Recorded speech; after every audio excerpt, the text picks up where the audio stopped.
I know today a lot of countries are nervous about the US, okay? Let's be honest about it. We are not one of them. Doctor Jaishankar ने एक तकरीब में खिताब करते हुए ये कहा कि जिस तरह बाकी वेस्टर्न दुनिया नर्वस है अबाउट ट्रंप, हम नहीं है। ट्रंप इंतजामिया ने भारत के साथ ताल्लुकात को मजीद बेहतर किया, मजबूत किया। अमेरिका को भारत की कितनी जरूरत है। एंड देन ये जो मैंने आपको बताया, ये जो कॉन्फिडेंस है ना, ये कॉन्फिडेंस नहीं आपको मिलेगा जो इंडिया के पास है। पाकिस्तान से हवाले से डोनाल्ड ट्रंप की जो पिछली सदारत थी, पाकिस्तान और अमेरिका के ताल्लुकात में हमने तनाव देखा। ट्रंप नहीं छोड़ेगा भाई, ट्रंप नहीं छोड़ेगा। अच्छा, मजे की बात है, बांग्लादेश में भी ये चल रहा है। ट्रंप आ गया, हसीना वाजिद की रिहाई हो जाएगी क्योंकि उसने इलेक्शन से पहले एक स्टेटमेंट दे दी थी। दफ्तर खारजा अगर ये बात कह रही है, ख्वाजा आसिफ साहब चीख रहे हैं अपने ट्वीट कर करके, इन सबको अगर परेशानी हुई है, तो क्या ये कोई लाइकली सिनेरियो है, कोई प्लॉजिबल सिनेरियो है कि ट्रंप जो है ये कर देंगे? इस वजह से ट्रंप ने भारत के साथ तजारती और दिफाई ताल्लुकात को फ़रोग दिया। इनके दौर में भारत और अमेरिका के दरमियान कई मुआहदे भी हुए जिनमें दिफा और टेक्नोलॉजी के शोबे शामिल। लेकिन द क्वेश्चन इज कि why India is not nervous and why rest of the world is nervous, ये सवाल है। डोनाल्ड ट्रंप के आने से पहले पहले जो लोगों ने कहा था ना पाकिस्तान में, अब उनको बड़े मसले हुए हैं। सबसे इंटरेस्टिंग बात ये देखने को मिली है कि यूएसए हाउस ऑफ रिप्रेजेंटेटिव में 7 इंडियंस मौजूद हैं।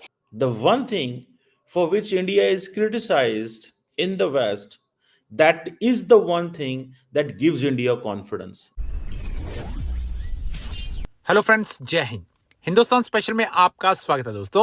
विदेश मंत्री एस जयशंकर ने रविवार को कहा कि राष्ट्रपति चुनाव के बाद बहुत से देश अमेरिका को लेकर घबराए हुए हैं, जिनमें पाकिस्तान भी एक है, लेकिन भारत उन देशों में शामिल नहीं है। जयशंकर ने एक कार्यक्रम में कहा, मुझे लगता है कि राष्ट्रपति ट्रंप को की गई पहली 3 फोन कॉल में प्राइम मिनिस्टर मोदी भी शामिल थे। जयशंकर ने कहा कि प्रधानमंत्री मोदी ने वास्तव में कई राष्ट्रपतियों के साथ तालमेल बनाया है। जब वह पहली बार वॉशिंगटन गए थे तब ओबामा राष्ट्रपति थे, फिर ट्रंप थे, फिर बाइडेन थे। जिस तरह से वह रिश्तों को बनाते हैं वह स्वाभाविक है, इससे बहुत मदद मिलती है। प्राइम मिनिस्टर मोदी बॉस के तौर पर कैसे हैं? इस सवाल के जवाब में जयशंकर ने कहा कि वह अत्यधिक अपेक्षा करने वाले और सख्त बॉस हैं। वह काफी तैयारी करते हैं। अगर आप उनसे किसी चीज पर चर्चा कर रहे हैं तो आपको पूरी तरह तैयार रहना होगा। तो चलिए दोस्तों, आज की वीडियो की तरफ चलते। Thank you so much. Doctor Jaishankar ने एक तकरीब में खिताब करते हुए ये कहा कि जिस तरह बाकी वेस्टर्न दुनिया नर्वस है अबाउट ट्रंप, हम नहीं है। हम उन मुल्कों में नहीं है जो नर्वस हों। इसकी क्या वजह है और इंडिया और अमेरिका के क्या ताल्लुकात हैं जिसकी वजह से डॉक्टर जयशंकर तो कंफ्यूज नहीं है, डॉक्टर जयशंकर और भारत तो नर्वस नहीं है। देखें, जो जिस चीज पे the one thing for which India is criticised in the west, that is the one thing that gives India confidence and that is strategic autonomy. जिस चीज के ऊपर सारी की सारी दुनिया ये कहती है ना कि भाई साहब आप जो है ये जो स्ट्रेटेजिक ऑटोनॉमी की बात करते हो ये हमारी समझ में नहीं आ रही। आप रशिया से भी ताल्लुकात रखते हो, अब तो वेस्टर्न्स ने ये बात खुला खुल्लम शुरू कर दी ना कि आप रशिया से भी ताल्लुकात रखते हो, आप चीन से भी $125 अरब की ट्रेड करते हो, आप अमेरिका से भी $200 अरब की ट्रेड करते हो। ज्यादा से ज्यादा ये डोनाल्ड ट्रंप क्या कर सकते हैं?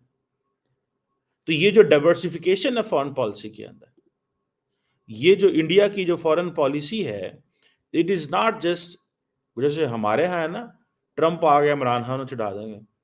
अच्छा, मजे की बात है, बांग्लादेश में भी ये चल रहा है। ट्रंप आ गया, हसीना वाजिद की रिहाई हो जाएगी क्योंकि उसने इलेक्शन से पहले एक स्टेटमेंट दे दी थी। ठीक है। अच्छा, बाइडेन एडमिनिस्ट्रेशन जो थी वो शेख हसीना के खिलाफ थी। अब इंडियंस का मौक़िफ़ ये भी है, एक सेक्शन ऑफ इंडिया बिलीव्स कि शेख हसीना वाजिद को रिमूव कराने में उस वक्त की जो एस्टैब्लिशमेंट थी अमेरिका की, उनका किरदार। अब ट्रंप आ गया, क्या हसीना वापस आएगी? सवाल ही पैदा नहीं होता। उसकी वजह ये है कि मतलब ये पीपल, लोग कैसे ट्रंप उनके खिलाफ तो नहीं जा सकेंगे ना। बहरहाल वो एक separate question, I am not discussing that question, उसको मैं डिस्कस करूंगा सेपरेट किसी वक्त। लेकिन द क्वेश्चन इज कि why India is not nervous and why rest of the world is nervous, ये सवाल है। देखिए, मैंने जो आपको पहले बात की, चाइना एंड इंडिया जो है ना, ये इमर्जिंग एशियन इकोनॉमीज हैं, ठीक है जी। यूएस इंडिया जो डिफेंस ट्रेड है ना, and US India defence collaboration, operationalisation of the quad, जो वर्क स्ट्रीम्स, क्वाड की बड़ी वर्क स्ट्रीम्स हैं, अगर आप सिर्फ वही देख लें तो आपको पता चल जाएगा कि अमेरिका को भारत की कितनी जरूरत है, अमेरिका को भारत की कितनी जरूरत है। एंड देन ये जो मैंने आपको बताया, ये जो कॉन्फिडेंस है ना, ये कॉन्फिडेंस नहीं आपको मिलेगा जो इंडिया के पास है। और इंडिया के पास ये कॉन्फिडेंस क्यों है? इंडिया के पास ये कॉन्फिडेंस क्यों है? आप देखें, मैं आपके साथ कोई 50,000 किस्म के ऐसे एग्रीमेंट गिनवा सकता हूं, एंड देन अमेरिका से इंडिया लोग जा रहे हैं, इंडिया से अमेरिका जा रहे हैं, धड़ाधड़ मुलाकातें हो रही हैं, डिस्कशंस हो रही हैं, डिफेंस कोऑपरेशन हो रहा है। अब सिर्फ एक चीज देख लें, ये जो इंडिया के पास न्यूक्लियर वेपन्स हैं, India is not dependent on the United States, on China. India refuse the United States on Quad कि हम इसको मिलिट्री कंपोनेंट नहीं बनाएंगे, हो सकता है कल को बना लें, but today to this point पैरा दे खलोते हैं। And they have made it sure to the Americans that we will not let it be the military component. We will not have a military component of the Quad. The Americans had to have AUKUS, Australia, US, and UK. उनको AUKUS रखना पड़ा to create deterrence. So the Indians believe that their deterrence will be different. उनकी deterrence different होगी। ये वो बात करते हैं कि हमारी डिटेरेंस वो नहीं होगी जो अमेरिकन डिटेरेंस होगी, जो अमेरिका के साथ जो होगी, ठीक है। हमारी डिटेरेंस बिल्कुल एक सेपरेट चीज है। अच्छा, अब इंडिया जो India US defence cooperation framework है जो 2015-16 में बना था, ठीक है जी। इंडिया अब मेजर डिफेंस पार्टनर है।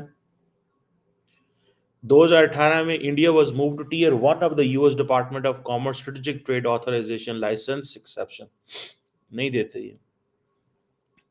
ये जो डिफेंस कोऑपरेशन है ये मल्टी फैसेटेड है, ठीक है जी। इसमें रेगुलर जो इंस्टीट्यूशनलाइज्ड बायलैटरल डायलॉग होते हैं, मिलिट्री एक्सरसाइजेस हैं, डिफेंस प्रोक्योरमेंट्स हैं, 2+2 मिनिस्ट्रियल डायलॉग है। मतलब मैं आपको लंबी लंबी चीजें बता सकता हूँ, ठीक है जी। और इस डायलॉग की या गाइडेंस की जो वो है, political, military and strategic issues पर डिस्कशन होती है, ठीक है जी। मेरा ख्याल है जो पिछला 2+2 हुआ था वो इंडिया में हुआ था नवंबर में, आई थिंक साल होने को है, if I am not wrong, ठीक है जी।